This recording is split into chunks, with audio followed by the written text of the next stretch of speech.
வேத வாக்கிய சொல்ற வார்த்தை கடைசி நாட்கள் எப்போ துவக்கப்பட்டது என்பதான கேள்விக்கு மெஸ்ஸியா வேத வாக்கியத்தின்படியே தேவகுமாரனாகிய இயேசுநாதர் எப்போ மனுவாவதெடுத்து பூமியிலே கால் வைத்தாரோ அப்போவே கடைசி நாட்களுடைய துவக்கம் ஆரம்பிக்கப்பட்டது. கடைசி நாட்களிலே ஜீவிக்கிறபடியால் இந்த கடைசி நாட்களிலே உங்களுக்கும் எனக்கும் அத்தியாவசியமான சகாயம் உதவி என்ன என்பதுதான் இன்றைக்கு உங்கள் மத்தியிலே வேதத்தை முன்வைத்து நான் பேச விரும்புகிறேன். அவர்களுக்கு தெளிவா தெரிய வேண்டும், நாம் கடைசி நாட்களிலே வாழ்ந்து கொண்டிருக்கிறோம்.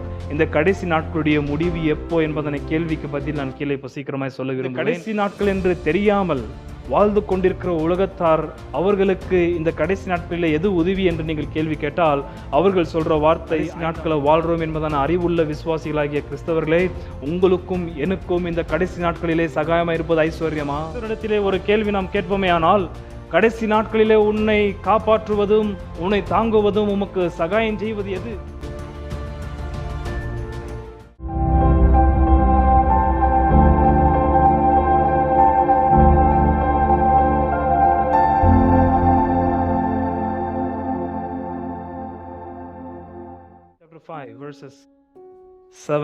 இப்படி இருக்க சகோதரரே, கர்த்தர் வருமளவும் நீடிய பொறுமையாயிருங்கள். இதோ பயிரிடுகிறவன் பூமியின் நற்பலனை அடைய வேண்டும் என்று முன்மாறியும் பின்மாறியும் வருமளவும் நீடிய பொறுமையோடே காத்திருக்கிறான். நீங்களும் நீடிய பொறுமையோடு இருந்து உங்கள் இருதயங்களை ஸ்திரப்படுத்துங்கள், கர்த்தரின் வருகை சமீபமாயிருக்கிறதே. சகோதரரே, நீங்கள் நியாயத்தீர்க்கப்படாதபடிக்கு ஒருவருக்கொருவர் விரோதமாய் முறையிடாதிருங்கள். இதோ நியாயாதிபதி வாசற்படியில் நிற்கிறார். என் சகோதரரே, கர்த்தருடைய நாமத்தினாலே பேசின தீர்க்கதரிசிகளை துன்பப்படுதலுக்கும் நீடிய பொறுமைக்கும் துஷ்டாந்தமாக வைத்துக் கொள்ளுங்கள். இதோ பொறுமையா இருக்கிறவர்களை பாக்கியவான்கள் என்கிறோமே. யோபின் பொறுமையை குறித்து கேள்விப்பட்டிருக்கிறீர்கள், கர்த்தருடைய செயலின் முடிவையும் கண்டிருக்கிறீர்கள். கர்த்தர் மிகுந்த உருக்கமும் இரக்கமும் உள்ளவராய் இருக்கிறாரே. அன்பானவர்களே, நாம் வாழ்ற இந்த காலகட்டம் வேத வாக்கியம் கடைசி நாள் என்று சொல்லியிருக்கிறது. உலகத்தாருக்கு வாழ்கிற வாழ்க்கை எந்த ஒரு நிலையில் இருக்குது என்று தெரியாமல் இருக்கலாம். ஆனால் கிறிஸ்தவர்கள் வாழ்ற வாழ்க்கையிலே அவர்களுக்கு தெரியும், அவர்கள் கடைசி நாட்களிலே வாழ்கிறார்கள். நாட்கள் பரிசுத்தமுள்ள ஆவியானவர் அப்போஸ்தலர் நடபடிகள் 2ஆம் அதிகாரத்தில் மனுகுலத்தின் மீது, அதாவது 120 பேர் மீது இறங்கும் பொழுது அந்த இடத்துல அப்போஸ்தலர் பேதுரு முதலாவது செய்தியில சொன்ன வார்த்தை, கடைசி நாளில் நான் என் ஆவியை ஊற்றுவேன். இது பரிசுத்தமுள்ள ஆவியினருடைய ஊற்றப்படுதல் நிமித்தமாக கடைசி நாட்கள் தொடங்கப்பட்டது.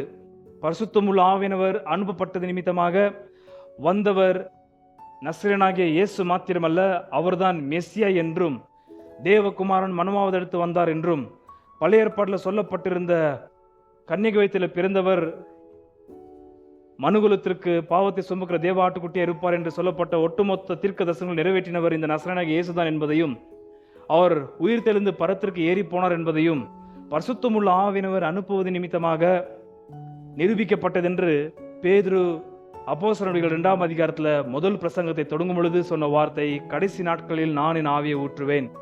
இப்படி இயேசுநாதருடைய முதலாவது வருகையிலே கடைசி நாட்கள் தொடங்கினது. பரிசுத்தமுள்ள ஆவியானவர் அருளப்படுவது நிமித்தமாக வந்தவர் கிறிஸ்துதான் என்று நிரூபிக்கப்பட்டு கடைசி நாட்கள் தொடங்கப்பட்டது.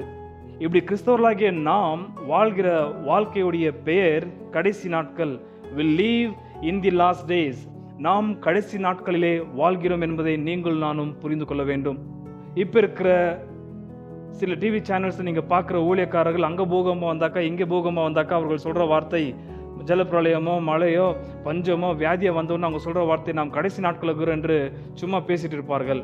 ஆனால் வேத வாக்கிய சொல்ற வார்த்தை கடைசி நாட்கள் எப்போ துவக்கப்பட்டது என்பதான கேள்விக்கு மெஸ்ஸியா வேத வாக்கியத்தின்படியே தேவகுமாரனாகிய இயேசுநாதர் எப்போ மனுவாவதெடுத்து பூமியிலே கால் வைத்தாரோ அப்போவே கடைசி நாட்களுடைய துவக்கம் ஆரம்பிக்கப்பட்டது. அணிலிருந்து கடந்த 2000 வருஷமாக நீங்களும் நானும் கடைசி நாட்களிலே வசிக்கிறோம், கடைசி நாட்களிலே வாழ்ந்து கொண்டிருக்கிறோம். ஏதோ மழை அதிகமாக வந்ததுனாலையோ பஞ்சம் வந்ததுனாலையோ அங்க யுத்தங்கள் நடக்கிறதுனாலையோ அங்கங்க கொள்ளை நோய்கள் பரவுவதனாலையோ கடைசி நாட்கள் தொடங்கவில்லை. கடைசி நாட்கள் இயேசுநாதருடைய முதலாவது வருகையிலே தொடங்கி இருக்கிறது. ஆகையால் நீங்களும் நானும் கிறிஸ்தவர்களாகி நீங்களும் நானும் புரிந்து கொள்ள வேண்டிய முக்கியமான சத்தியம் என்னவென்றால், நாம் கடைசி நாட்களிலே ஜீவிக்கிறோம். இந்த கடைசி நாட்களிலே ஜீவிக்கிறபடியால் இந்த கடைசி நாட்களிலே உங்களுக்கும் எனக்கும் அத்தியாவசியமான சகாயம் உதவி என்ன என்பதுதான் இன்றைக்கு உங்கள் மத்தியிலே வேதத்தை முன்வைத்து நான் பேச விரும்புகிறேன். Eight in the last days, நமக்கு சகாயமாக இருக்கிற கடைசி நாட்களில் இருக்கிற விஷயத்தை உங்கள் மத்தியில் இன்றைக்கு நான் வெளிப்படுத்த விரும்புகிறேன். கடைசி நாட்களிலே நாம் வாழ்கிறோம். ஆனால் உலகத்தாருக்கு இந்த கடைசி நாள் குறித்து அறிவில்லாத பட்சத்தில் அவர்களுக்கு உதவியா இருக்கிறது என்ன என்பதான கேள்விக்கு யாக்கோபு 5ஆம் அதிகாரம் 1-6 வரைக்கும் யாக்கோபு ரொம்ப தெளிவாய் சொன்னதை 2 வாரத்துக்கு முந்தி நாம் தியானித்து முடித்தோம். கொஞ்சம் உங்களை ஞாபகப்படுத்தி கொண்டிருக்கிறேன். நீங்களும் நானும் கடைசி நாட்களில் வாழ்கிறோம் என்பதை தெளிவாக புரிந்து கொள்ள வேண்டும். இதுக்கப்புறம் 10 வருஷம் ஆனாலும் சரி, 15 வருஷம் ஆனாலும் சரி, 100 வருஷம் ஆனாலும் சரி, இயேசுநாதருடைய முதல் வருகையிலேயே கடைசி நாட்கள் தொடங்கி இருக்கிறபடியால் கிறிஸ்தவர்களுக்கு தெளிவாக தெரிய வேண்டும், நாம் கடைசி நாட்களிலே வாழ்ந்து கொண்டிருக்கிறோம். இந்த கடைசி நாட்களுடைய முடிவு எப்போ என்பதனை கேள்விக்கு பதில் நான் கீழே இப்போ சீக்கிரமாய் சொல்ல விரும்புகிறேன். அப்ப இந்த கடைசி நாட்களில் வாழ்ற நமக்கு எதுதான் ரொம்ப ஹெல்ப்ஃபுல்லா இருக்கிறது, எது நம்மை காக்கிறது, எது நமக்கு பாதுகாப்பு கொடுக்கிறது, எது நம்மை சுகபோகத்தில் வைக்கிறது? இந்த கடைசி நாட்களில் வாழ்ற இடத்திலே ஒரு கேள்வி நாம் கேட்போமே ஆனால், கடைசி நாட்களிலே உன்னை காப்பாற்றுவதும் உன்னை தாங்குவதும் உமக்கு சகாயம் செய்வது எது என்பதான கேள்வி நாம் கேட்டதே ஆனால் அவர்கள் சொல்ற பதில் என்னவா இருக்கும்? உங்களிடத்தில் ஆனது கேள்வி கேட்டால் நீங்க சொல்ற பதில் என்ன? We are living in the last days. நாம் கடைசி நாட்களிலே வாழ்ந்து கொண்டிருக்கிறோம். ஏன் கடைசி நாட்கள் துவக்கப்பட்டு கடந்த 2000 வருஷம் ஆச்சு. அதோட முடிவு இப்ப சீக்கிரமாய் வரப்போகிறது. அது என்னென்று தான் உங்களுக்கு கீழே இப்ப சொல்ல விரும்புகிறேன். ஆனால் கடைசி நாட்களுடைய ஆரம்பம் துவக்கப்பட்டிருக்கிறபடியால் இந்த கடைசி நாட்களிலே மெய்யாகவே இந்த பூமியும் இந்த பூமியில் இருக்கிற ஐஸ்வர்யமும் நம்மை கடைசி நாட்களிலிருந்து காப்பாற்ற வாய்ப்பில்லை. என்ன உங்களுடைய பதில்? எது நம்மை கடைசி நாட்களிலே காப்பாற்றுவர்களாக நீங்கள் கடைசி நாட்களிலே வசிக்கிறோம் என்பது தெரிந்திருக்கிறபடியால், இப்போ கவனிங்கள், கிறிஸ்தவர்களுக்கு இவர் பேசுற வார்த்தை ஐஸ்வர்யானுக்கு அல்ல, கிறிஸ்துவுக்குள்ள இருக்கிற விசுவாசிகளுக்கு. நாம் கடைசி நாட்களில் வசிக்கிறோம் என்பதன அறிவுள்ள கிறிஸ்தவர்களுக்கு இப்போ இவர் பேசுற வார்த்தை வசனம் 7. இப்படி இருக்க சகோதரரே, கர்த்தர் வருமளவும் நீடிய பொறுமையாய் இருங்கள். நாம் இங்க முதலாவது கற்றுக்கொள்ள வேண்டிய விஷயம், இப்போ பூமியின் கடைசி நாட்களில் வசிக்கிற நாம் இந்த பூமியுடைய முடிவு உண்டாகும் என்பதனை கேள்விக்கு வசனம் 7 இப்படி இருக்க சகோதரரே, கர்த்தர் வருமளவும் நீடிய பொறுமையாய் இருங்கள். கர்த்தராகிய இயேசுநாதருடைய 2வது வருகை உண்டாகும் பொழுது, கர்த்தராகிய இயேசுநாதருடைய 2வது வருகை வரும் பொழுது இப்பிரபஞ்சத்தின் முடிவு உண்டாகும். நாம் கடைசி நாட்களை வசிக்கிறதாக வசனம் 3 ரொம்ப தெளிவாக யாக்கோபு சொல்லியிருக்கிறார். கடைசி நாட்களிலே பொக்கிஷத்தை சேர்த்தீர்கள் என்று 5:3 சொல்லப்பட்டிருக்கிறது. அந்த கடைசி நாட்கள் எப்போ முடியும் என்பதான கேள்விக்கு கிறிஸ்தவர்களுக்கு யாக்கோபு சொல்ற வார்த்தை இப்படி இருக்க சகோதரரே, கர்த்தர் வருமளவும் நீடிய பொறுமையா இருங்கள். அப்ப கடைசி நாட்களுடைய முடிவு எப்போ? இயேசுநாதருடைய 2வது வருகை. இயேசுநாதருடைய 2வது வருகையிலே இந்த பூமிக்கு முற்றுப்புள்ளி முடிவு உண்டாகும். இந்த பழைய சிருஷ்டி அப்படியே மறைந்து போகும். எப்போ? இயேசுநாதருடைய 2வது வருகை. அப்ப இயேசுநாதருடைய 2வது வருகை வரைக்கும் நாம் வாழ்ற வாழ்க்கையுடைய காலத்தின் பெயர் என்ன? கடைசி நாட்கள். அப்ப கடைசி நாட்கள் எப்போ துவக்கப்பட்டது? இயேசுநாதருடைய 1வது வருகை. அப்ப கடைசி நாட்களுடைய முடிவு எப்போ? இயேசுநாதருடைய 2வது வருகை. இப்படி இருக்க சகோதரரே, கர்த்தர் வருமளவும், அர்த்த வார்த்தை என்ன? நீடிய பொறுமையாய் இருங்கள். அப்போ கர்த்தருடைய 2வது வருகைக்கு முந்தி நான் வாழ்ந்து கொண்டிருக்கிற இந்த கடைசி நாட்களுடைய வாழ்வுல நீங்கள் நான் எப்படி இருக்க வேண்டும் என்று வேத வாக்கியம் சொல்லப்பட்டிருக்கிறது. நீடிய பொறுமையா இருக்க வேண்டும் என்று கர்த்தருடைய வார்த்தை சொல்லப்பட்டிருக்கிறது. என்ன அர்த்தம்? முதலாவது, நாம் இந்த பூமியில வாழ்வதற்கு ஐஸ்வர்யம் அவசியம் என்று மேல சொல்லப்படுற ஐஸ்வர்யம் இப்பிரபஞ்சத்தின் நாட்கள் போல ஓடக்கூடாது. முதலாவது பொறுமையா இருக்க வேண்டும். B patient. என்ன கடைசி நாட்களிலே ஏதாவது அவசரமா ஏதாவது செஞ்சு நம்மளை காப்பாத்திக்க கூடாதா? பொறுமையா இரு. நீ காப்பாத்துறதுக்கு என்ன பண்ண போற? எங்க போய் வேலை செய்யணும்னு சொன்னாரோ அவர் சொன்னதை செய்யணும். அவர் சொன்ன வேலையை செய்யணும். அவர் சொன்னதை கடினமா ஒழிக்கணும். அவர் என்ன சொன்னாரோ அதுல ரொம்ப தீவிரமா வேலை செய்யணும். Be patience. முதலாவது பொறுமையா இருக்க தெரிந்து கொள்ள வேண்டும் விசுவாசிகள். பொறுமைக்கு ரொம்ப அற்புதமான ஒரு இயற்கையான ஒரு 2 அனாலஜி கொடுப்பார். ஓகே, நான் முதலாவது 2 விதமான, ஒன்று ஆட்டிடியூட், இன்னொன்று ஆக்ஷன். இங்க சொல்லப்படுறது attitude. B patient, that is your attitude toward the world, toward the believer, toward everyone. எல்லோருக்கும் முந்தி நீங்கள் நானும் ரொம்ப பொறுமையா இருக்க வேண்டும். ஆத்மா, அதாவது உள்ள இருக்கிற ஆவி மாத்திரம் கலங்கக்கூடாது. உள்ள இருக்கிற ஆவி கலங்காமல் இருக்கத்தக்கதாக நேச்சுரல் எக்ஸாம்பிள் ஒன்று தராரு. ரெண்டாவது வந்து நம்முடைய ஆக்ஷன் எப்படி இருக்க வேண்டும் என்பதற்காக ஸ்கிரிப்சுரல் எக்ஸாம்பிள் தராரு. இங்க வந்து ஒரு நேச்சர் இப்ப உதாரணமா தரனால கவனிக்கணும், பொறுமையா இருக்கிறது குறித்து. இயேசுநாதர் வரேன்ட்டு சொல்லிட்டு போனூர் இன்னும் வரலையே என்று ஆத்திரப்படக்கூடாது. வரேன்னு சொன்னவர் வருவார். என்ன 2000 வருஷமா ஆச்சு, இன்னுமா வரல, போனூருக்கு வழியா தெரியல இங்க வர்றதுக்கு. அது நீ நான் பேசக்கூடாது. இப்ப வரலன்னு என்ன பண்ணலான்னு இருக்கிற? நான் இஷ்டத்துக்கு நான் போறேன். போயிட்டு திருப்பி எங்க வர போற நீ? அங்க உலகம் காத்துனுக்குது, மண்ணோட மண் ஆக்குறது காத்துனுக்குது உலகம். கர்த்தருடைய கருத்தில் இருக்கிறவர்கள் மாத்திரம்தான் காக்கப்படுவார்கள். கர்த்தரோட கருத்தை விட்டு போறதுக்கு துடிக்க கூடாது. Natural example for your attitude. What is that attitude? Your patience. Be patient toward the world, toward your fellow believers, toward yourself. Don't be stirred up. கலங்க கூடாது. அதற்கு நேச்சுரல் எக்ஸாம்பிள் இங்க ஒன்று தராரு. புரியுதுங்களா? நான் நேச்சுரல் எக்ஸாம்பிள் வசனம் 7. இப்படி இருக்க சகோதரரே, கர்த்தர் வருமளவும் நீடிய பொறுமையா இருங்கள். இதோ பயிரிடுகிறவன் பூமியின் நற்பலனை அடைய வேண்டும் என்று முன்மாறியும் பின்மாறியும் வருமளவும் நீடிய பொறுமையோட காத்திருக்கிறான். அந்த ரொம்ப அற்புதமான வார்த்தை அது, பொறுமை. மக்ராஸ் துமாஸ் என்பதன 2 வார்த்தை சேர்ந்த வார்த்தை, பொறுமையோடு கூட இருப்பது. மக்ராஸ் என்பதன வார்த்தைக்கு அர்த்தம் வந்து ரொம்ப காலகட்டத்தோட பொறுமையா இருக்கணும். மக்ராஸ் என்ற வார்த்தைக்கு வந்து அதிக காலம், துமாஸ் என்ற வார்த்தைக்கு வந்து அந்த அதிக காலத்திலே நீங்கள் நானும் ரொம்ப பேஷனட்டா இருக்கணும். பொறுமை என்று சொன்ன உடனே போத்தின்னு படுகிறது என்பதன் அர்த்தம் கிடையாது. பொறுமை என்று சொன்ன உடனே ஏதோ ஒரு விஷயத்துல வந்து ரொம்ப உற்சாகத்தோட ஒரே ஒரு விஷயத்துல திசை திரும்பாமல் அப்படியே போய்கொண்டு இருப்பது. இதற்கு ஒரு உதாரணம் கொடுக்கிறாரு. நீங்கள் நானும் எப்படி உற்சாகத்தோட பொறுமையா ஒரே ஒரு காரியத்தில் நோக்கமாய் போய்கொண்டிருக்க வேண்டும் என்பதற்கு. இந்த இடத்துல கவனிங்கள், நேச்சுரல் எக்ஸாம்பிள். என்னது? Natural analogy. பயிரிடுகிறவன் பூமியின் நற்பலனை அடைய வேண்டும் என்று முன்மாறியும் பின்மாறியும் வருமளவும் நீடிய பொறுமையோட காத்திருக்கிறான். இது ரொம்ப முக்கியமான விஷயம். இது இங்க வந்து ஒரு விவசாய பத்தி பேசுறாரு. யாரு? யாக்கோபு ஞானி. விவசாயி நீங்க கொஞ்சம் கவனித்து பாருங்கள். விவசாயி வந்து விதையை விதிக்கும் பொழுது அந்த விதை மண்ணுக்குள்ள போயிட்டு அது வந்து ஒரு கனியாக, ஒரு கோதுமையாக புசிக்கிற நிலைமைக்கு அது வரத்தக்கதான ஒரு கட்டத்தில் வரும் வரைக்கும் விதைத்த இந்த ஒரு விவசாயி, பயிரிட்டு இந்த ஒரு விவசாயி ரொம்ப பொறுமையா தான் இருக்கணும். போட்ட உடனே நாளைக்கு அது வந்துன்னு சொல்லிட்டு எதிர்பார்க்க முடியாது. You can't rush the நேச்சர்ங்களா.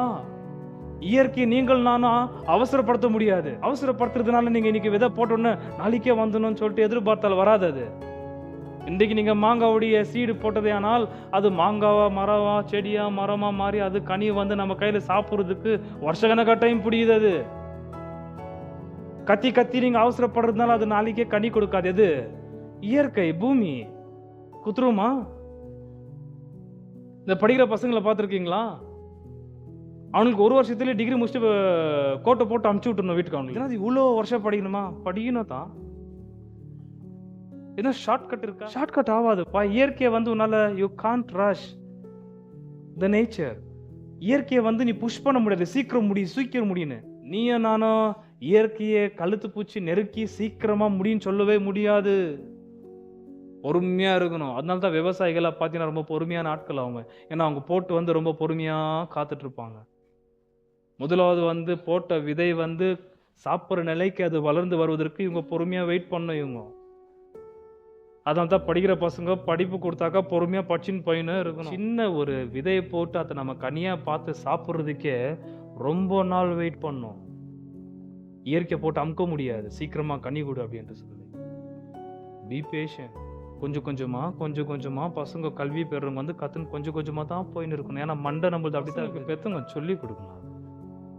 Patient கிறிஸ்துவனுடைய நேச்சர், அது ஆட்டிடியூட். அது இயற்கை நீ எப்படி கட்டாயப்படுத்தி சீக்கிரமா துணிகரப்படுத்த முடியாதோ அதே போல கர்த்தருடைய 2வது வருகை சீக்கிரமா வரணும், சீக்கிரமா வந்து விஷயங்களா மாறணும் என்று நீ துணிகரப்படுத்த முடியாது. ஆகையால் பொறுமையாயிரு. அதனால விசுவாசத்தை விட்டு ஓடிடாத. இதுனா இது இப்படி சப்புனுக்குது. இது கொஞ்சம் கூட ஒரு இன்ட்ரெஸ்ட் இல்லை. ஒன்றும் ரொம்ப போர் ஆகுது. கிறிஸ்தவ பாதையே இது. ஒரு நல்ல குதூகலம் வேண்டாமா? ஒரு சந்தோஷம் வேண்டாமா? ஒரு நடனம் வேண்டாமா? என்று சொல்லி உலகத்தின் நடனத்துல போயிட்டேன்னு வை, நீ நடக்க முடியாதாயிடுவா. அப்புறம் உலகத்தின் கடைசி நாட்களில் வசிக்கிறோம் அன்பானவர்களே. இன்னொரு விஷயம் சொல்லுகிறேன், இந்த கடைசி நாட்களிலே ஐஸ்வர்யம் நம்மளை காப்பாத்தாது.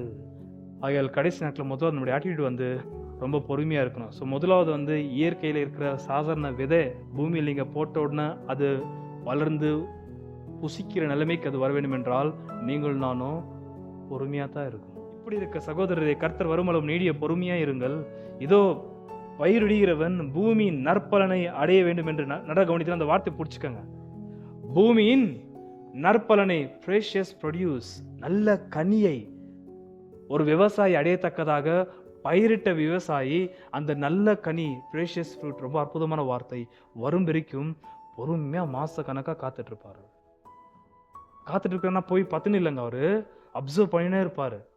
அதுக்கு என்னன்னா உளுந்து மிருகங்க கிட்ட இருந்தோம், பூச்சி புழு கிட்ட இருந்தோம், மழைகளை வந்து என்ன நாசம் பண்ணிடுதோன்றதை பார்த்துக்கின்னு வெயில் அதிகமாக உண்டாகி பூமியை வந்து அவர் கண்காணிச்சுனே இருப்பார். அவ்வளோ பேஷன்ஸாக இருப்பார். ஸோ முதலாவது விதை, பயிரிடுகிறவன் பூமியின் நற்பலனை அடைய வேண்டும் என்று முன்மாறியும் பின்மாறியும் வருமளவும், என்னது முன்மாறியும் பின்மாறியும் வருமளவும் நீடிய பொறுமையோடு காத்திருக்கிறான். மறுபடியும் அந்த வார்த்தை வருது, மக்ரோஸ்துமாஸ் என்பதான வார்த்தை. முன்மாறியும் பின்மாறியும் மழைக்காக காத்திருக்கிறாரு. மழையை வந்து நீ சீக்கிரமா வாழ்ந்து சொன்னோன்னு வராது அது. ஆனா இந்த இடத்துல எலியா பத்தி பேசுறாரு, மழையை நிப்பாட்டினாரு, திரும்ப மழையை வர பண்றாரு. அது வேற சப்ஜெக்ட், அங்க போகும்போது பார்க்கலாம், நீதிமானுடைய விசுவாசம் உள்ள ஜெபம் என்றால் என்ன என்பது. ஆனா இங்க பேசுறாரு முன்மாறியும் பின்மாறியும். மழை ரெண்டு காலகட்டத்தில் தான் பேலஸ்தீன் ஊர்ல வருமா மழை. அந்த மழை கட்டத்துல ரொம்ப உஷாரா பூமியை பாதுகாத்து அந்த மழை காலம் எப்போ வரும் என்று விவசாயி காத்திருப்பாரு. மழையை வந்து வான்னு சொன்னா வந்துடாது, அது போன்னு சொன்னா போவாது. அது கர்த்தர் எந்தெந்த சீசன்ல அது வரும் என்று நியமிச்சிருக்கிறாரோ அந்த சீசன் வரைக்கும் பொறுமையா காத்திருக்கணும் மழைக்காக. எப்படி இயற்கையை வந்து நம்மால துணிகரப்படுத்த முடியாதோ அதே போல முதலாவது வரையில வந்து பரத்திற்கு ஏறி போன இயேசுநாதர் வாருமாண்டவரேன்னு சொல்லிட்டு தலைகளா நீ ஆடிந்தாலும் சொல்ற வேலையை செய்யுந்தார். சீக்கிரமா வரணும்னு நம்மளுடைய விருப்பம் தான், மாறனாதான் என்று அப்போஸ்தலன் பவுல் சொன்னார். அவருக்கு வர வேண்டிய நேரத்தில் வருவார். நம்ம அது ஏக்கம் தான், அது கிறிஸ்து வரணும்னு காத்திருக்கிறோம். ஆனால் பொறுமையா இருக்கணும் தான் வேத வாக்கியம் சொல்லப்பட்டிருக்கிறது. வாருமாண்டவரை சொல்லிட்டு வெளியில போயிட்டு வேற ஏதோ பண்ணிட்டு இருக்க கூடாது. வாரும் சொல்லிட்டு நீ வேற என்ன பண்ண, மழையை உன்னால கட்டுப்படுத்த முடியாது, போட்ட விதையை உன்னால கட்டுப்படுத்த முடியாது. பூமி மண்ணு நீ எதிர்பார்த்த கனியை வந்து நீ எதிர்பார்த்த சீக்கிரமா உனக்கு கொடுக்காது, நாளைக்கே வந்து வராது. Nature you can't rush it. இயற்கையை வந்து உன்னால தள்ள முடியாது, இழுக்க முடியாது.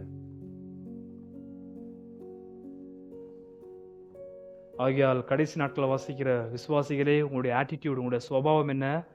பொறுமையா இருக்கும். என்ன அக்கிரமம் நடந்த உடனே அவங்களை சபிச்சிடக்கூடாது, செத்து போன நினைக்க கூடாது. அப்படி சொன்ன பிறகு வசனம் 8 சொல்ற வார்த்தை, நீங்களும் நீடிய பொறுமையோடு இருந்து உங்கள் இருதயங்கள், என்ன வார்த்தை? ஸ்திரப்படுத்துங்கள். அப்ப பொறுமையா இருக்கின்ற வார்த்தைக்கு என்ன அர்த்தம்? இருதயத்தை. ஆனா வசனம் 5 சொல்ற வார்த்தை ஐஸ்வர்யங்களை பத்தி பேசும்பொழுது, பூமியிலே நீங்கள் சம்பிரமமாய் வாழ்ந்து சுகபோகத்தில் உழன்றீர்கள், கொளுத்தவைகளை அடிக்கும் நாளில் நடக்கிறது போல, என்ன வார்த்தை? உங்கள் இருதயங்களை போஷித்தீர்கள். அந்த இம்பேஷன்ஸான லைஃப் வேண்டா. உங்கள் இருதயத்தை நீங்கள் கொழுப்பினால போஷித்தீர்கள். ஆடு வெட்டுறதுக்காக கொளுத்த ஆடு எப்படி தேடுறாங்களோ அதே போல சீக்கிரமா கடைசி நாட்களுடைய முடிவிலே பயங்கரமான சங்காரம் உனக்காக காத்திருக்குது என்று ஐஸ்வர்யவான்களை பத்தி சொல்லப்பட்டிருக்கிறது. ஆனா விசுவாசிகளை பத்தி பேசும்பொழுது, உன் இருதயத்தை நீ ஸ்திரப்படுத்த வேண்டும். அருமையான வார்த்தைங்க. ஸ்டெரிசோ என்பதான வார்த்தைக்கு அர்த்தம் வந்து உங்களுடைய இருதயத்தை அசைய பண்ணாமல் உறுதியாய் நிறுத்த வேண்டும். உங்க இருதயம் கலங்கக்கூடாது, அசையக்கூடாது. 8 நீங்கள் மீடிய பொறுமையோட இருந்து உங்கள் இருதயங்களை ஸ்திரப்படுத்துங்கள். அடுத்த வார்த்தை என்ன? கர்த்தரின் வருகை எங்கப்பா சமீபமா இருக்குது. 2000 வருஷம்ன்றது சமீபமா? நன்றாக கவனிக்க வேண்டும். வேத வாக்கியம் கர்த்தரோட 2வது வருகை பேசும் பொழுது, டைமை பத்தி பேசும் பொழுது நமக்கு தெரியவே தெரியாது. ஆனா ஸ்பேஸை பத்தி பேசும்போது வேற அர்த்தம். கர்த்தரோட வருகை பேசும்போது 2 கனோட்டேஷன்ல சொல்லப்படும், 2 பார்வையில சொல்லப்படும். ஒன்னாவது வந்து டைம், நமக்கு எப்பன்னு தெரியாது. அதனால நாளைக்கு இருக்கலாம், அடுத்த வாரம் இருக்கலாம், இன்னொரு 1000 வருஷம் ஆகலாம், 2000 வருஷம் ஆனாக்கா அவர் 1000 வருஷம் ஒரு நாள் போலையும் ஒரு நாள் அவருக்கு டைமிங் கிடையாது கர்த்தருக்கு. நாம தான் சமயத்திற்குள் பட்டிருக்க ஒரு ஜந்துக்களா இருக்கிறோம், வசிக்கிற ஒரு ஜீவிகளா இருக்கிறோம். கர்த்தர் அந்த மாதிரி சமயத்திற்குள்பட்டவர் அல்ல. ஆகையால் உங்கள் இருதயத்தை என்னப்படுத்துங்கள், ஸ்திரப்படுத்துங்கள். எது நினைக்கும் பொழுது? அடுத்த வார்த்தை வசனம் 8, நீங்களும் நீடிய பொறுமையோடு இருந்து உங்கள் இருதயங்களை ஸ்திரப்படுத்துங்கள். பொறுமையோடு இருந்தவன நெஞ்சில கையை வச்சு அப்படியே தாழ்ந்துன்னு போயின்னு கிடையாது. வயசானவங்க போயிட்டு இருப்பாங்க, பார்த்து எவ்வளவு சாதுவா போயின்னு இருக்கிறாரு. அங்க சொல்லப்படுற பொறுமை என்ற வார்த்தைக்கு அர்த்தம் இருதயம் அசையப்படக்கூடாது. இடதுபுறமோ வலதுபுறமோ இருதயம் திரும்பக்கூடாது. இருதயம் ரொம்ப திருடமா இருக்க வேண்டும். எப்படி இருதயம் திருடமா இருப்பது? இருதயம் அசையாமல் வைப்பது எப்படி? ஒரே ஒரு பார்வையுடையவனாய் போற திசை சரியான திசைதான் என்று பொறுமையாய் அந்த திசையில உறுதியாய் போறது என்றால் என்ன? வசனம் 8, நீங்களும் நீடிய பொறுமையோடு இருந்து உங்கள் இருதயங்களை ஸ்திரப்படுத்துங்கள். அடுத்த வார்த்தை என்ன? கர்த்தரின் வருகை என்னவா இருக்கிறது? சமீபமா இருக்கிறது. அந்த வார்த்தை ரொம்ப தெளிவாய் சொல்லப்பட்டிருக்குது. கர்த்தர் எவ்வளவு சமீபமா இருக்கிறார்? 9, சகோதரர் நீங்கள் நியாயந்தீர்க்கப்படாதபடிக்கு ஒருவருக்கு ஒருவர் விரோதமாய் முறையிடாதிருங்கள். இதோ அடுத்த வார்த்தை என்ன? நியாயாதிபதி வாசற்படியில் நிற்கிறார். கர்த்தர் எவ்வளவு சமீபமா இருக்கிறார்? கர்த்தர் எவ்வளவு சமீபமா இருக்கிறார்? ஏன் வாசற்படியில் இருக்கிறாரு? வாசற்படியில் உட்கார்ந்துங்கிறாரா, படுத்துன்னு இருக்கிறாரா, நின்று இருக்கிறாரா? வசனம் 9, வாசற்படியில் என்ன அர்த்தம்? கர்த்தர் வாசற்படியிலே நின்று கொண்டிருக்கிறார் என்பதான வார்த்தைக்கு அர்த்தம் எப்போ வேணும்னாலும் உள்ள வந்துடலாம். அவரு ரெடி ஆகிறாரு. அதனால ஸ்பேஸ பத்தி பேசும்போது சோ நியர், தி நியரஸ்ட் ஸ்பாட்ல இருக்கிறார் கர்த்தர். வாசற்படியில நின்று கொண்டிருக்கிறார். இரண்டாவது வருகையை பத்தி பேசும் பொழுது. ஆனா எப்போ உள்ள வருவார் என்று கேட்கும் பொழுதுதான் நம்மளுக்கு தெரியல. ஆனா ரெடி ஆகிறார்.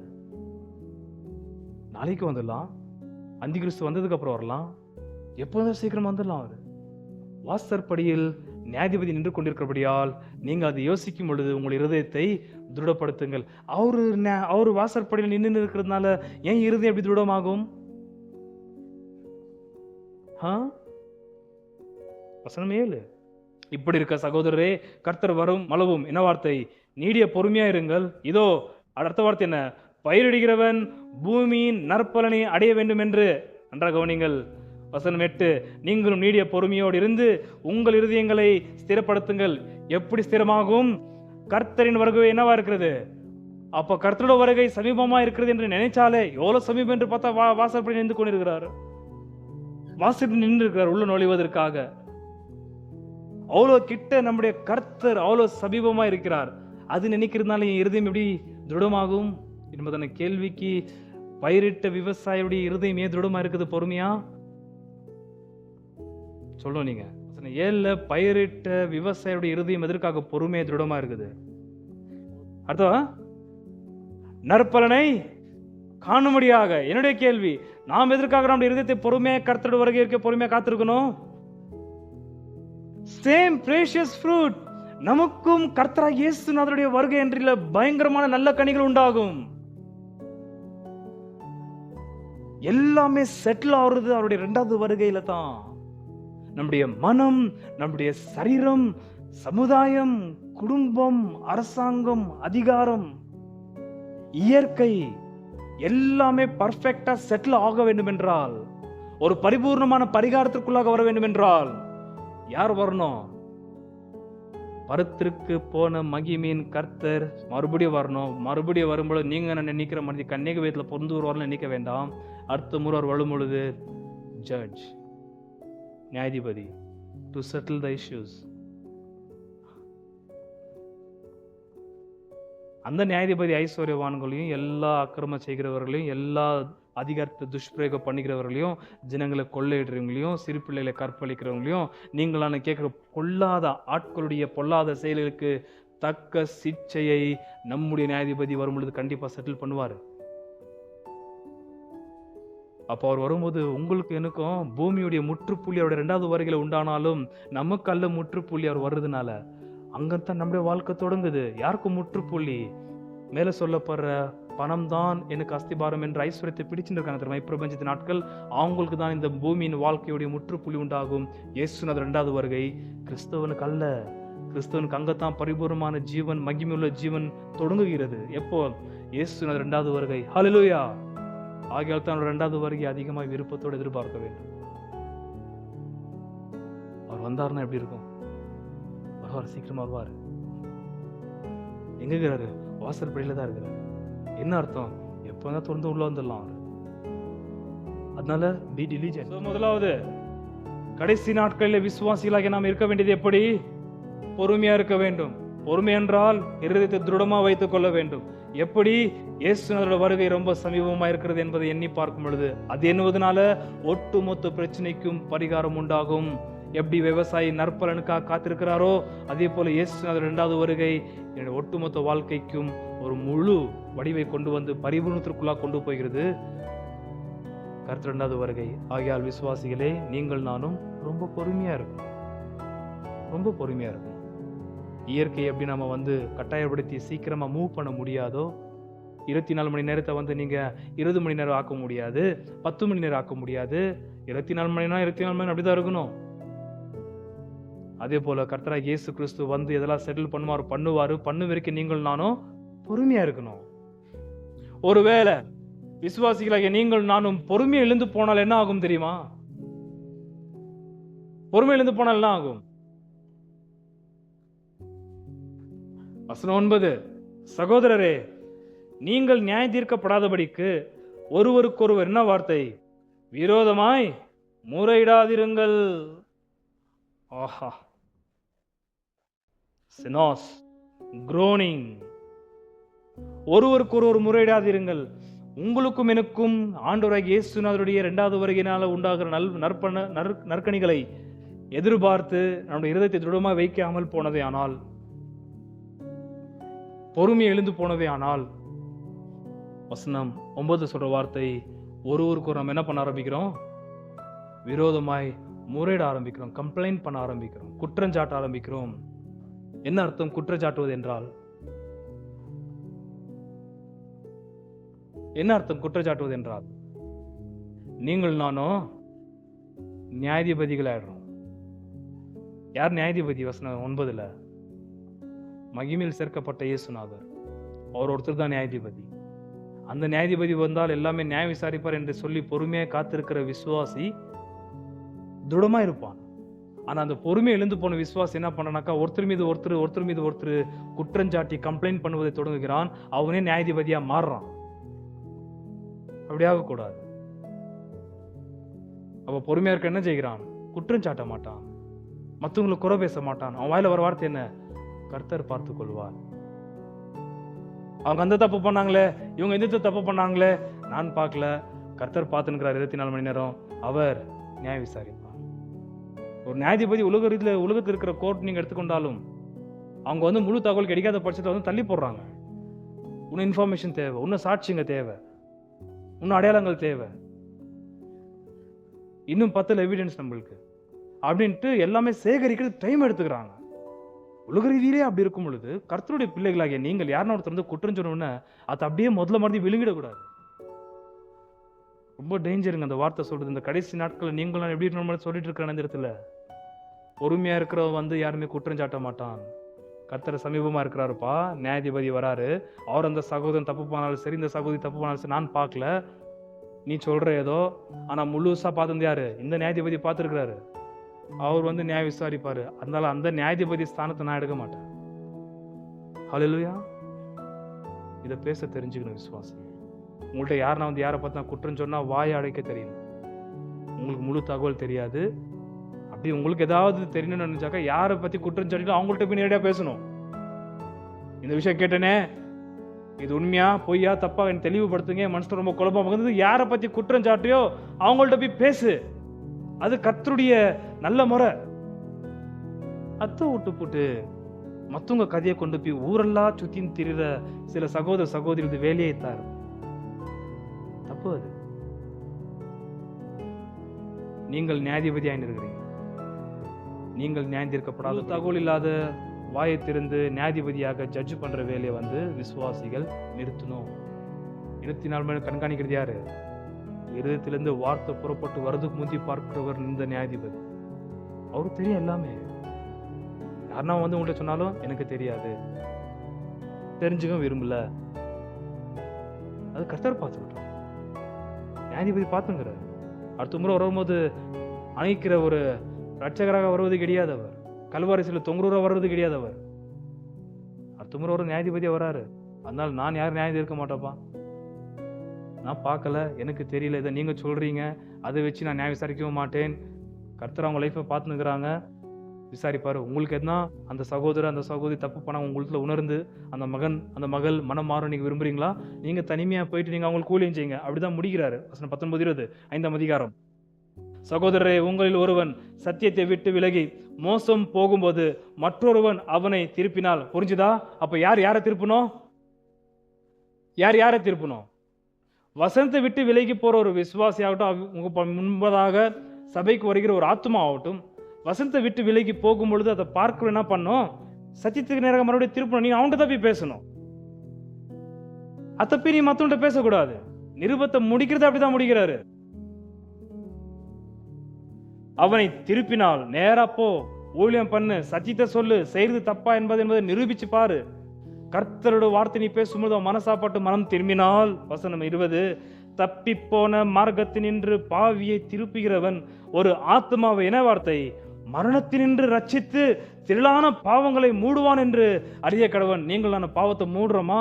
அந்த பாவத்தை கலரி கலரி கலரி கலரி நாத்தத்தை எழுப்புறோமா? வசனம் பேசுறது கொஞ்சம் கவனிங்க. பாவத்தை மூடணும். எடி பாவம் மூடும்?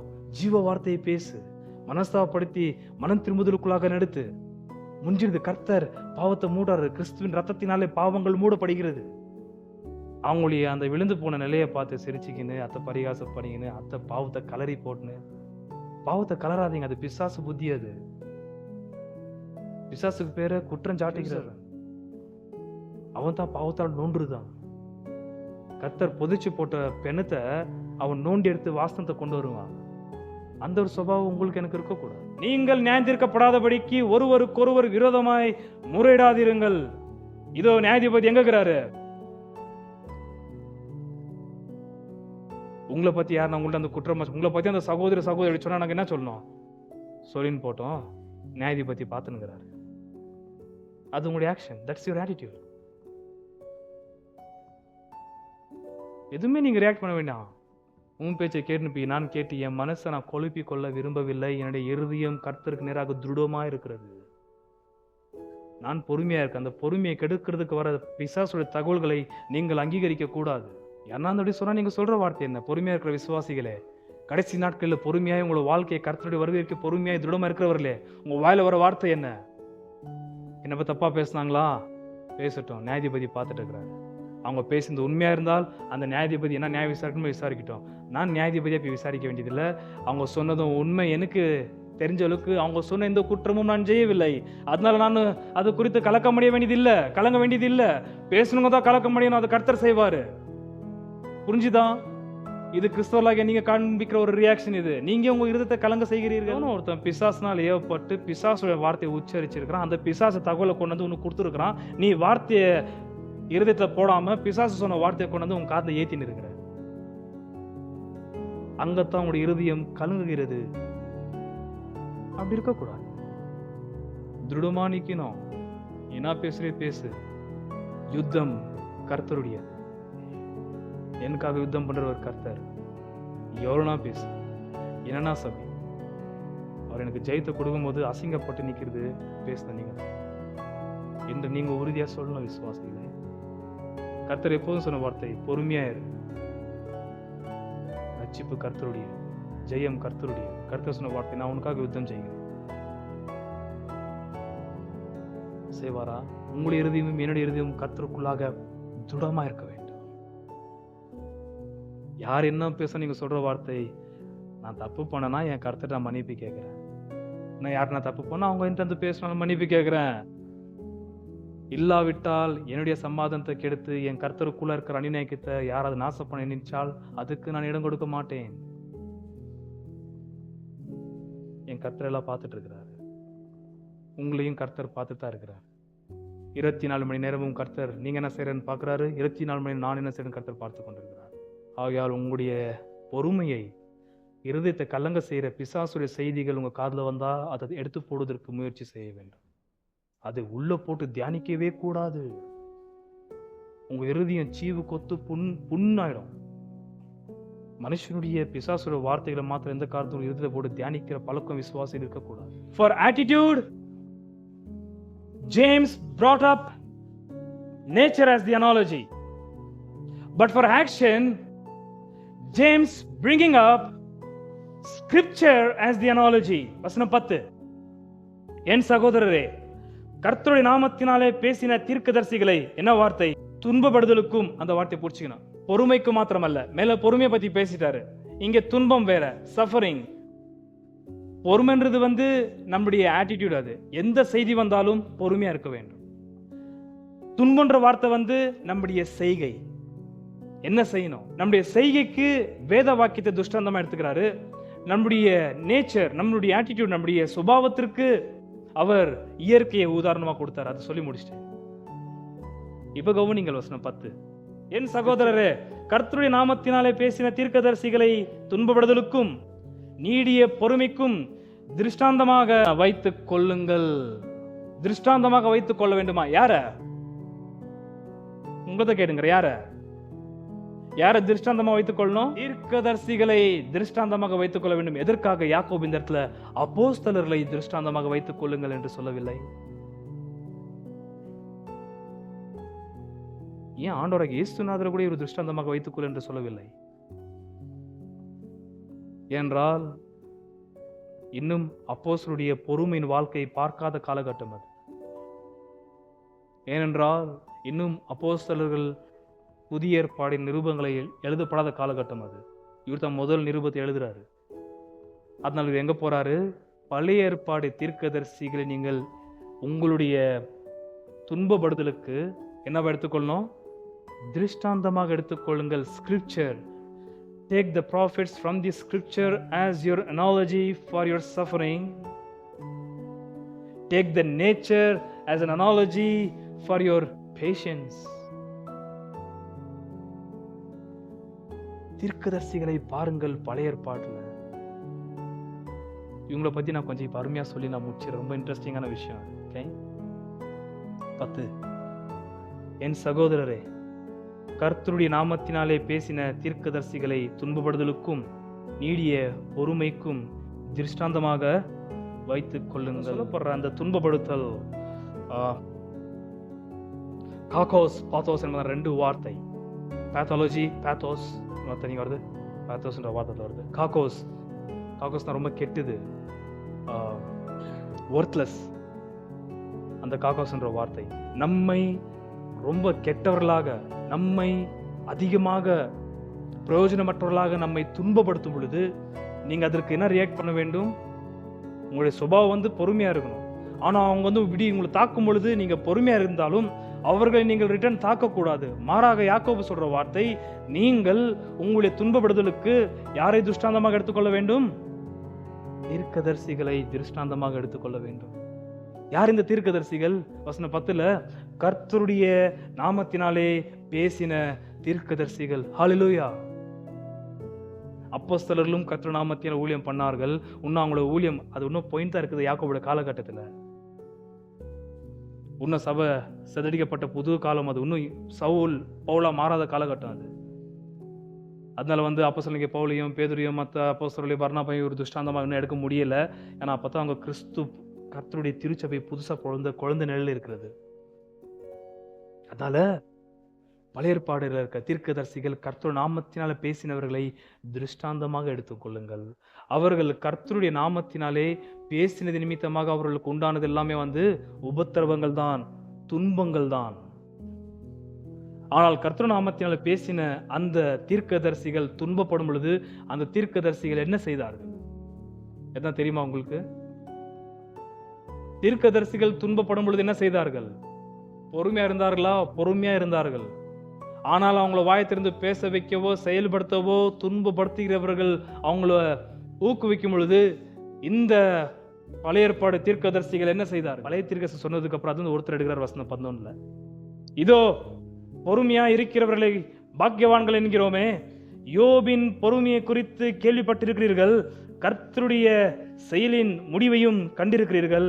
கர்த்தர் மிகுந்த உருக்கமும் இரக்கமும் உள்ளவராயிருக்கிறாரே. ஹல்லேலூயா. இந்த ஒரு வசனத்தை நான் இன்றைக்கு சொல்லி முடிக்க விரும்புகிறேன். பழைய ஏற்பாடு தீர்க்கதரிசிகள் கர்த்தருடைய நாமத்தினாலே சத்தியத்தை பேசினவர்கள் அவங்களுடைய இருதயம் கலங்காமல் தாங்கள் பேசின சத்தியத்திலே நின்றார்கள். நீங்க பழைய ஏற்பாடுல இருக்க எல்லா தீர்க்கதரிசிகளை எடுத்துக்கொள்ளலாம். அவங்க எல்லாரும் துன்பப்படுத்தினார்கள். துன்பத்தை அனுபவித்த பழைய ஏற்பாடு தீர்க்கதரிசிகள் அவர்கள் துன்பப்படுத்தினவர்களை துன்பப்படுத்தத்தக்கதாக செயல்படவில்லை. மாறாக துன்பப்பட்டவர்கள் பொறுமையா இருந்தது மாத்திரமல்ல, தாங்கள் பேசின வார்த்தைக்கு ஏற்றபடி அப்படியே நின்றார்கள். ஆகையால் தன் கர்த்தர் நாமத்தினாலே பேசின தீர்க்கதரிசிகளை உங்கள் உபத்திரவத்திற்காக துன்பப்படுவதற்காக திருஷ்டாந்தமாக எடுத்துக்கொள்ளுங்கள், வைத்துக் கொள்ளுங்கள். அந்த அற்புதமான பழைய ஏற்பாடு தீர்க்கதரிசிகள் தங்களுடைய சாட்சியை விட்டு போனார்கள். என்ன சாட்சி தெரியுமா? அது வசனம் 11. இதோ பொறுமையா இருக்கிறவர்களை, என்ன வார்த்தை? பாக்கியவான்கள் என்கிறோமே. இந்த வார்த்தை எங்க தெரியுமா வந்துச்சு? இந்த பாக்கியவான்கிற வார்த்தை 1:12 யாக்கோபு 1:12. சோதனையை சகிக்கிற மனுஷன் யார்? பாக்கியவான். இது நம்மளுக்கு சொன்னாரு யாக்கோபு. ஆனால் ஏற்கனவே இந்த பாக்கியவான் சோதனையை சகித்து பாக்கியவானாய் வாழ்ந்து அவர்கள் சாட்சி விட்டு போயிருக்கிறார்கள் பழைய ஏற்பாடு தீர்க்கதரிசிகள். கிரேட். பாவம், அவங்களுக்கு இயேசுநாதருடைய 2வது வருகையை பத்தியோ இயேசுநாதர் வாசற்படியில் நிற்கிறார் என்பதனை வெளிப்பாடு அவங்களுக்கு கிடைச்சான்னு தெரியாது. ஆனா அவங்க பழைய ஏற்பாடுல அவங்க சத்தியத்தை பேசும்போது கடைசி நாட்கள் துவக்கவில்லை என்றால் இயேசுநாதர் முதல் வருகை உண்டாகவில்லை. அது குறித்து வெறும் தீர்க்கதரிசன ஊழியம் செய்தார்கள் அவர்கள், அவ்வளவுதான். அதனால வெறும் அந்த ஒரு லிமிட்டட் சோர்ஸ், கொஞ்சமாக பரத்திலிருந்து வந்த அந்த ஒரு சத்தியத்தை தகவலாக சத்தியத்தை பேசின அற்புதமான தீர்க்கதரிசிகள் அவர்கள் தாங்கள் பாக்கியவான்கள் என்ற சாட்சியை விட்டு போனார்கள். எது குறித்து? பொறுமையா இருக்கிறவர்களை குறித்து. வசனம் 11. இதோ பொறுமையா இருக்கிறவர்களை பாக்கியவான்கள் என்கிறோமே. அடுத்த வார்த்தை என்ன? யோபின் பொறுமையை குறித்து கேள்விப்பட்டிருக்கிறீர்களே. யோபு யாரு? தீர்க்கதரிசி. கீழே எலியா வராரு. எலியா யாரு? தீர்க்கதரிசி. இது முன்னாடி ஆபிரகாம் பத்தி பேசினார். ஆபிரகாம் யாரு? தீர்க்கதரிசி. தீர்க்கதரிசிகள் வசனத்தை பேசினவர்கள். எந்த வார்த்தை அவர்கள் பேசினார்களோ, எந்த வார்த்தை அவர்கள் கேட்டார்களோ, அந்த வார்த்தையை விட்டு அவங்களுடைய இருதயம் கலங்காதபடிக்கு இடதுபுறமோ வலதுபுறமோ அசைய பண்ண விடவில்லை அவர்கள். அந்த அளவுக்கு பொறுமையா இருந்து எவ்வளவு நாடி நான் என் கர்த்தரோட வார்த்தைக்கு விரோதமாக கர்த்தரோட வார்த்தையை விட்டு உன்னண்டை செயல்படவே மாட்டேன். யோபை பத்தி உங்களுக்கு என்ன தெரியும்? நீங்க கொஞ்சம் சொல்லுங்க இப்ப யோபை பத்தி. ஏன்னா யோபை பத்தி கேள்விப்பட்டிருக்கிறீர்களே. சினகாக்ல ஜெபாலயத்துல பழைய ஏற்பாடை பத்தி பேசியிருக்கிறாங்க, யோபை பத்தி பேசியிருக்கிறாங்க. அங்க அப்போ சினகாகு, அப்போ விடுங்க, இப்ப நம்ம இங்க இருக்கிறோம் வாஷிங்டன்ல. உங்களுக்கு யோபை பத்தி பேசப்பட்டுச்சா அன்பானவர்களே? யோபை பத்தி உங்களுக்கு பேசப்பட்டுச்சா இல்லையா? மாச கணக்கா பேசப்பட்டிருக்குது யோபை பத்தி உங்களுக்கு. அதனால யோபை பத்தி கேள்விப்பட்ட சகோதர சகோதரிகளே, நீங்க இப்ப சொல்லுங்க, யோபுடைய பொறுமையை பத்தி கேள்விப்பட்டிருக்கிறீர்களே, யோபுடைய பொறுமை என்ன? சிறந்த உபதிரவத்திலே பயங்கர சிறந்த உபதிரவத்தை சகித்தவன் யோபு. பிசாசு வறுத்து எடுத்துட்டான். கர்த்தர் கொடுத்தார், கர்த்தர் எடுத்தார்னு சொன்ன யோபு கடைசி வரைக்கும் அதுல நின்னான். கொடுத்தவர் கர்த்தர் தான், எடுத்தவரும் கர்த்தர் தான், மறுபடியும் கொடுப்பதும் யோபுடைய பொறுமை. கடைசியில யோபை பத்தி கர்த்தர் பேசுறார். ரொம்ப அற்புதமா இருக்கும். அவனை பத்தியால தேவாவினர் ஆரம்பத்துல பேசினது, இவ்வளோ பேசியும் யோபு வாயிலிருந்து ஒரு பாவத்தையும் யோபு பேசவில்லை. கடைசியில கர்த்தர் யோபை பத்தி பேசும்போது அவங்க சிநேகிதர்கிட்ட பேசுறாரு. நீங்கள் என்னை பற்றி யோபினிடத்தில் தகாதவைகளை பேசினார்கள். ஆனா யோபு உபத்திரவம் தொடங்குவதற்கு முந்தி எப்படி இருந்தானோ, உபத்திரவ காலகட்டத்திலும் அப்படியே இருந்தான். பொறுமையா இருந்தான். பொறுமைக்கு அர்த்தம் புரியுதா? இப்போ பொறுமை என்பதான வார்த்தைக்கு அர்த்தம் கர்த்தருடைய 2வது வருகை தாமதமாவதுனால விசுவாசிகள் பொறுமை எழுந்து போய் உலகத்தார் போல வழிபோக்கை தேர்ந்தெடுத்துக்க கூடாது. பொறுமையா இருக்கிறவன் என்றால் நியாயாதிபதி வருவார், அவர் சரி செய்வார். அவர் வரும் வரைக்கும் என் கர்த்தர் எனக்கு என்ன செய்ய சொன்னாரோ நான் அதிலே தான் போவேன்.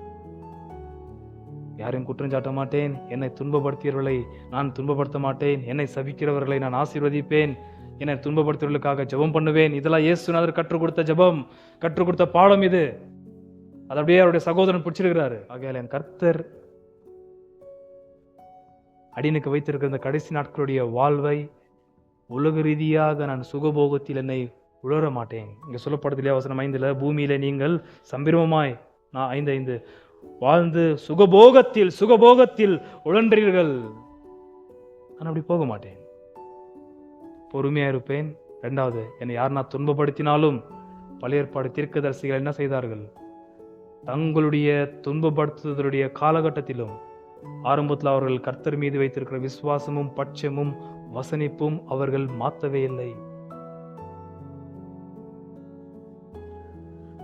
ஆரம்பத்தில் நான் கேட்ட கேள்வி நான் இப்ப சொல்லி முடிக்க விரும்புகிறேன். ஆரம்பத்தில் நான் கேட்ட கேள்வி ஞாபகம் இருக்குதா? கடைசி நாட்களிலே உலகத்தானுக்கு ஐஸ்வர்யம் தான் சகாயம் பண்ணுது என்று அவன் எண்ணிக்கொண்டு ஐஸ்வர்யத்தை சம்பாதிக்கிறான், அதை பிடிச்சு வைக்கிறான். ஆனால் கிறிஸ்தவர்களுக்கு கடைசி நாட்கள் நாம் வசிக்கிறோம் என்று நன்றாய் அறிவுள்ள விசுவாசிகளுக்கு, கிறிஸ்தவர்களுக்கு கடைசி நாட்களிலே எது உதவுகிறது, எது சகாயம் செய்கிறது என்ற கேள்விக்கு பதில் வசனம் 11. இதோ பொறுமையா இருக்கிறவர்களை பாக்கியவான்கள் என்கிறோமே, யோபின் பொறுமையை குறித்து கேள்விப்பட்டிருக்கிறீர்கள். அடுத்த வார்த்தை என்ன? கர்த்தருடைய செயலின் முடிவு. யார் நம்முடைய உபத்திரவத்திற்கு முடிவை கொண்டு வருது?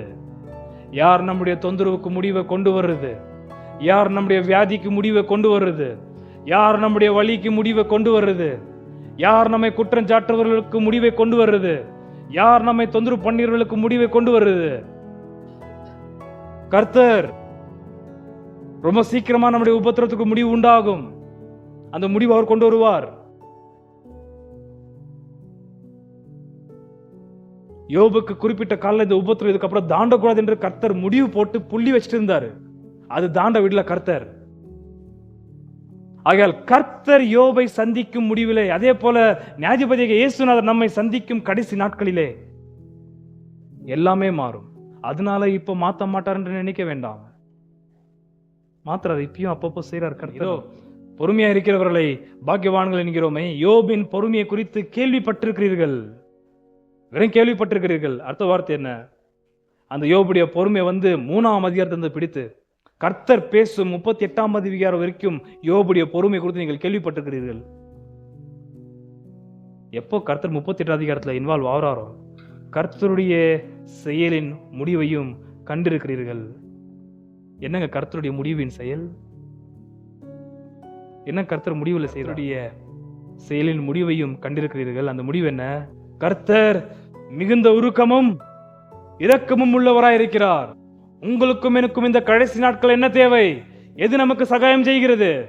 கர்த்தருடைய இரக்கமும் உருக்கமும், mercy and his compassion.